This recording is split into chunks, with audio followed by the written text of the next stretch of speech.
আজ থেকে তোমার নাম মাহজুর নয়, আজ থেকে তোমার নাম হলো মাসরুর।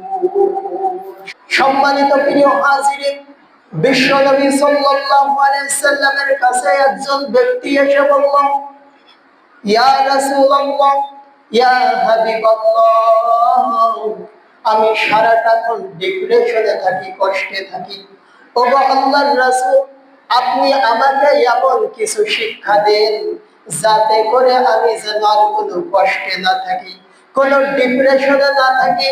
রাসূল সাল্লাল্লাহু আলাইহি সাল্লাম সর্বপ্রথম ওই ব্যক্তির নাম জিজ্ঞাসা করলেন।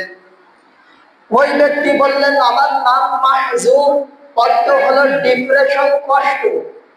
রাসূল সাল্লাল্লাহু আলাইহি সাল্লাম সর্বপ্রথম সেই কাজটি করলেন, বললেন, আজ থেকে তোমার নাম মাহজুর নয়, আজ থেকে তোমার নাম হলো মাসরুর। সকলে বলুন সুবহানাল্লাহ। মাসরুর অর্থ হলো খুশি, আনন্দ। তাহলে তার পূর্ববর্তী নাম ছিল কি? মাহজুর, অর্থাৎ ডিপ্রেশন, কষ্ট। রাসূল সাল্লাল্লাহু আলাইহি সাল্লাম পরে নাম দিলেন মাসরুর, আনন্দ, খুশি। এজন্য নামের জন্য মানুষের উপর ভালো এবং মন্দ প্রভাব পড়ে। এজন্য আমাদের প্রতিটা পিতা মাতার দায়িত্ব ও কর্তব্য হলো, সন্তান যখন এই পৃথিবীতে আসবে সর্বপ্রথম তাকে ভালো একটা ইসলামিক নাম রাখা। হযরতে ওমর রাদিয়াল্লাহু তাআলা বললেন, ৩ নম্বর, প্রতিটা সন্তানকে প্রাথমিক পর্যায়ে কোরআনের শিক্ষা দেওয়া।